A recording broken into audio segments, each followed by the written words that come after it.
as long as I'm floating with you. Welcome to MsMojo, and today we're looking at the heartwarming and epic scenes that had us bawling like babies with joy on the first kids network. Expect spoilers ahead if you've never shed a tear for any of these scenes. I love you guys. Number 10. Chase and Zoey finally kiss. Zoey 101. It's prom season at PCA, and Zoey doesn't have a date, having broken up with her boyfriend James. She might have to skip the dance until she gets a call from Chase. He tells her to turn around, and there he is, waiting for her. Chase! Chase!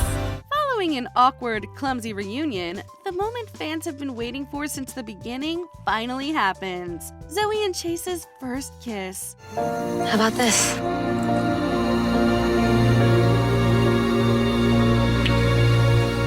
After so many years, Chase's feelings for Zoey are finally reciprocated, and one of the most iconic friendships in the show has blossomed into a full-fledged romance.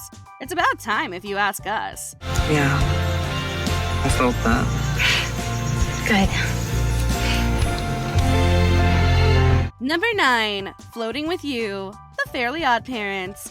In the musical TV film School's Out, Cosmo and Wanda have landed in hot water more than ever before. Jorgen tells Wanda he'll let her leave if she blames Cosmo, but instead, the couple break into a soft duet about their love. I was lost till he found me, and although he confounds me, by his crown is where I know I should be. We see the earliest days of their relationship, their wedding, and more importantly, how much they mean to each other. The song turns out to be a distraction so they could distract Jorgen, but that doesn't make its message any less true. Even though we're in deep here, and it might make us sleep here with you, dear, is where we both make our stand. Despite their dysfunctional differences, Cosmo and Wanda unironically belong together. The only one crying over this song harder than we are is Jorgen. I saw her and no other. And that part with the fingerprints. Fingers aren't shaped like that. That is love. Number 8. Danny's parents still love him. Danny Phantom. Can you imagine anything more ironic than being half ghost while your parents are professional ghost hunters? Unfortunately for Danny, that's his life in a nutshell, forced to hide his abilities from his mom and dad. However, he didn't count on the whole world discovering his double life, including Jack and Maddie. If I were you guys, I'd be furious. Well, of course you lied to us. We never gave you a reason not to. When they finally get a chance to talk to him, all of Danny's fears are put to bed. Jack and Maddie understand why he hid his powers from them, but they assure him that they love their son no matter what. It's okay, Danny. They know.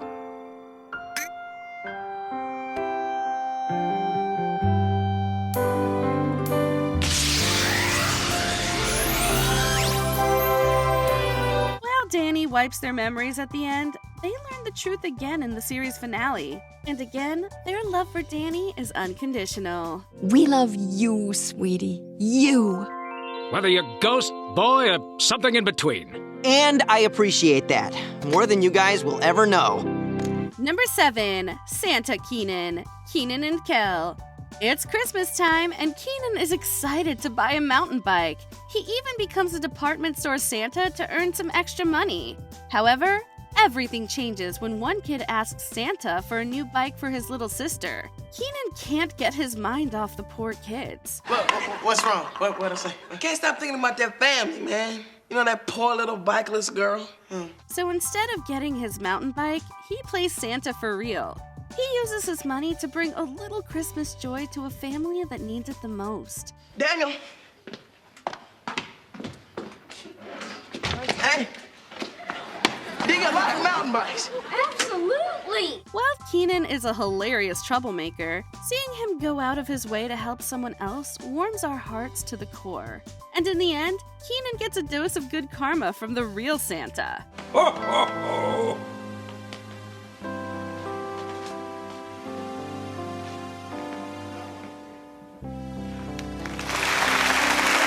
Number 6, Sweet Victory, SpongeBob SquarePants. There isn't a SpongeBob fan alive who doesn't recognize this scene. Squidward has been struggling to turn the citizens of Bikini Bottom into a successful marching band, and it goes about as well as you'd expect. Settle down, please!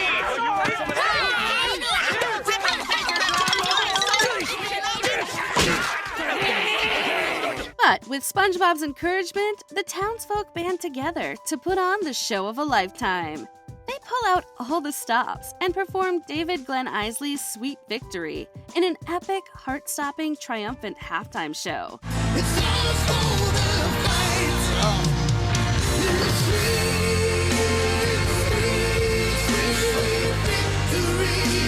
Between the song itself and seeing the unlucky Squidward win for a change, there isn't a dry eye in the house when this episode ending comes on.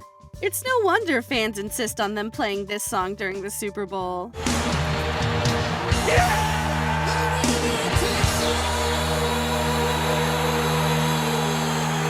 Number 5, Luna's Crush, The Loud House. Inspired by their parents' romance story, the Loud kids secretly leave love letters to their respective crushes. We need to discuss this. It's a love letter, and it's addressed to L Loud. The last scene shows Luna leaving her letter to someone named Sam. In a surprise twist, we learn that Sam is another girl. See you later, Sam. Okay, see ya! The episode purposely left Sam's identity vague, but made the revelation feel both natural and heartwarming. Not only does this confirm that Luna, a main character in a Nickelodeon series, is LGBTQ+, but her family knows as well and still loves her as she is. Not only is this another progressive step for Nickelodeon, but it also cements that the Loud family's bond is unbreakable. This is cause for celebration. Meat pies for everyone! Number 4, Melinda Finster, Rugrats. The Mother's Day episode of Rugrats is a tearjerker in every aspect. It's heartwarming to see the babies showing their mommies how much they mean to them, but heartbreaking to find out what happened to Chuckie's mom, Melinda Finster. So, when do the happy tears start flowing? This is your Bobby. This was her trowel. It's a little shovel for gardening. All those flowers, she planted those. She used to love to come out here and play with you. While Chaz is telling Chuckie about his mom, he reads a poem she wrote to her only son. Narrated by Melinda herself, the poem tells Chuckie how even when she's gone, she'll never stop loving or looking after him. When the long grass enfolds you, that's me holding you tight. When the whippoorwill sings, that's me whispering, night. See, guys? I do have a mom. She's right here in the flowers and in the clouds. Eventually, Kira enters Chuckie's life, and now the young Finster lives happily ever after with 2 mothers to look after him. Chuckie, I have something that belongs to you. Look. Thank you, Kira. Number 3, Colonel Shay, iCarly.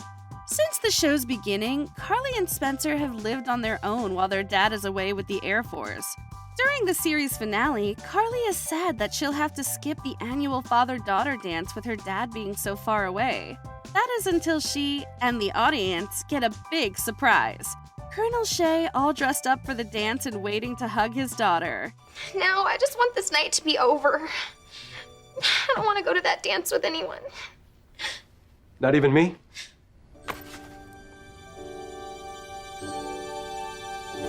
Finally, after so many mentions, we finally see the man himself. Dad! Oh my god. His first on-screen appearance tugs at our heartstrings with one of the sweetest family reunions in Nick sitcom history. Best of all, Gibby can stop saying that Spencer was Carly's dad. Daddy!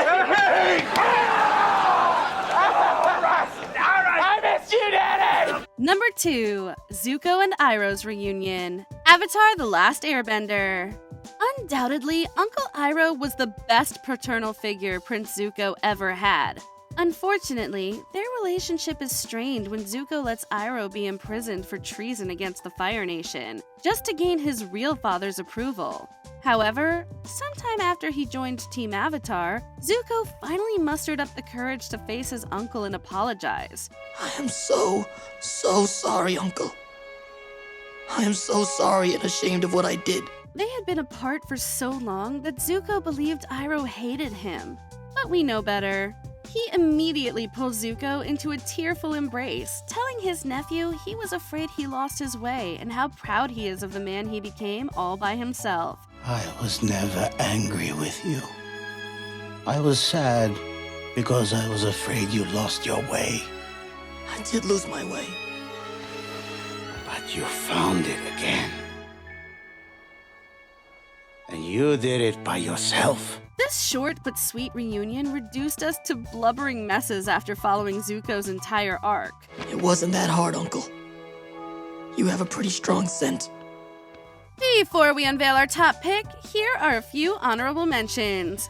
Rachel Bighead, Rocco's Modern Life, Static Cling. Rachel reveals her transition, and the gang are thrilled for her.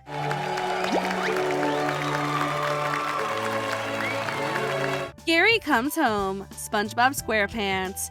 Any pet owner can understand how satisfying this reunion was. Gary! Oh, Gary! So, did you hear any of that, or do I have to repeat myself? Meow. Okay, good. Arnold's happy ending. Hey Arnold, the Jungle Movie.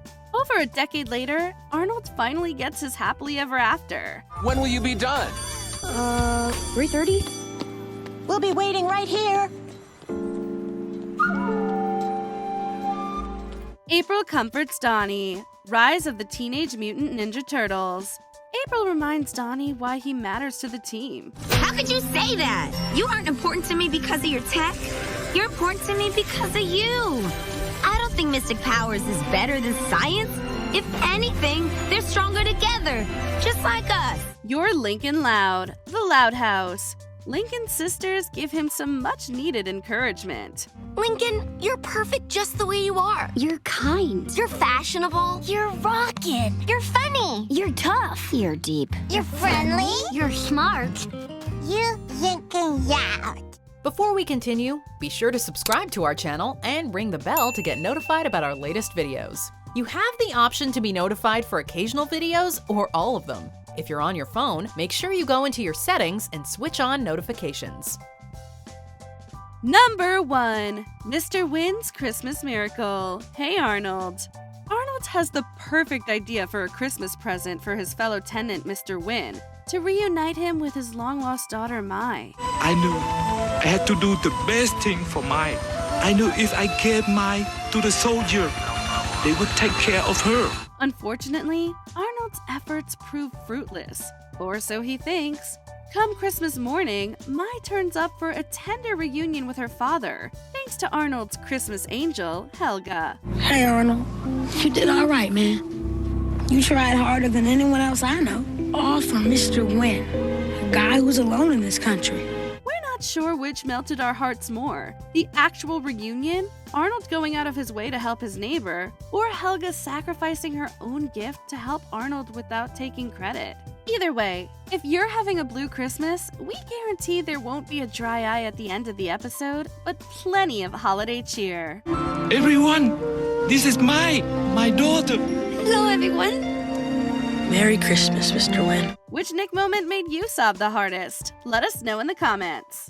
When I make you shine, just leave it all to me. Do you agree with our picks? Check out this other recent clip from MsMojo. And be sure to subscribe and ring the bell to be notified about our latest videos.